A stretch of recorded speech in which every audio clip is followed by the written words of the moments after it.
Hello everyone, it's that time of year again. It's time to harvest some elephant garlic.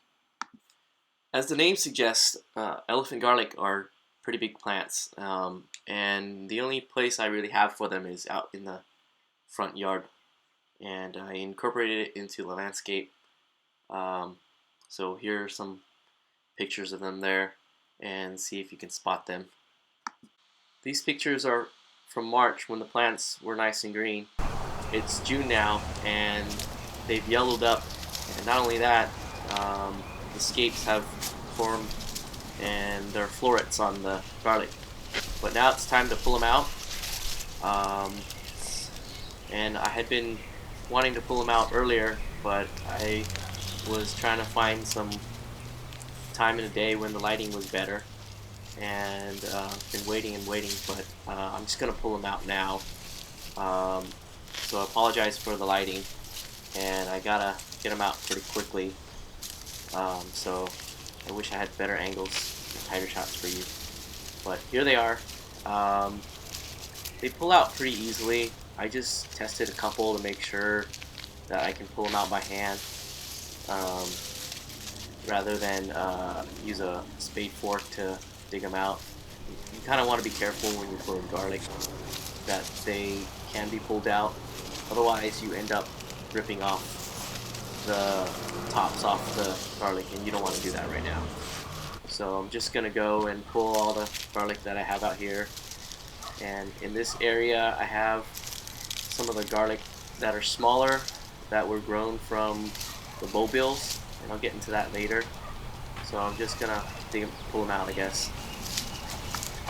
And even though there's garlic in its name, elephant garlic are said to be closer related to leeks. They're not true garlic. Taxonomy-wise, that's true, but as far as taste and appearance, they're more like garlic to me. They have a mild garlic flavor, and they're good for making aiolis and adding to soups. And with this harvest, I usually end up with a lot of garlic, and more than I need, so they're good for sharing. I first discovered the elephant garlic maybe 3-4 years ago at the supermarket, and when I saw the size of the bulb, I was ecstatic that garlic can be that size, so I bought it, and I planted a couple of bulbs. To my surprise, and also an experience to learn from, the bulbs didn't turn out as big as I had hoped the following year. But then I replanted those bulbs, and the year after that I got the softball sized bulbs that I was expecting. So I learned that with bulbs, the general guideline is that large bulbs will produce many smaller bulbs, and small bulbs will produce larger bulbs. So with the subsequent harvest, I'll get big bulbs that I expect, and I'll get the smaller bulbs, which I would plant the following year, or I would harvest the following year and get the larger softball sized bulbs that I expect. And they're pretty easy to grow. Out here it's mostly dirt, clay soil and some amendment to be exact. So they get probably a lot of their energy from the sun, which this location has plenty of.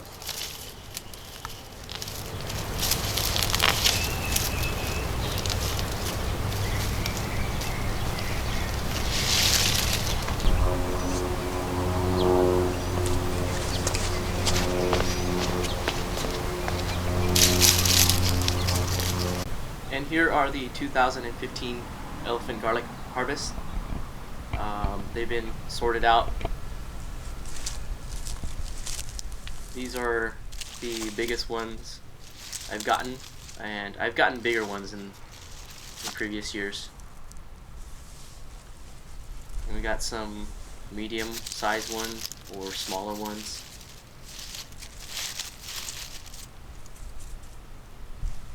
And then over here, these are ones grown from the bulbils. And I'll get into bulbils in a little bit. But first, just wanted to go over some general garlic anatomy. It applies to garlic, and since elephant garlic is not really a garlic, there are minor differences I've found.